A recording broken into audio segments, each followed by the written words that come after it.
काही अधिकारी असेल ज्याला 4-4 लाख रुपये पगार असतं, त्याच्या हातून भ्रष्टाचार होताना दिसतं आणि कोणाच्या हातातले पैसे घेतो अध्यक्ष महोदय, जो 8 तास काम करतोय त्याच्या खिशात हात घालणारी औलाद आहे.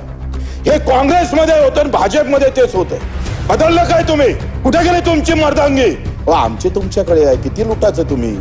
लाज वाटत नाही असा शब्द वापरता येत नाही, पण मला लाज वाटते ना अध्यक्ष महोदय. आम्ही चूप बसतो कारण आम्हाला तिकीट पाहिजे. तिकीट निघाली तर आम्ही निवडून येत नाही, पण तो मत मारणारा हे पाहत नाही. त्याच्या जेव्हा डोक्यात हे येईल ना तेव्हा तिकीट नाही देणार, दणके देणार. आता पाहतोय आपण क्रिकेटवाल्याला किती पैसे दिले, काय जिंकून आणलंय. असं वाटलं भारतच जिंकला काय?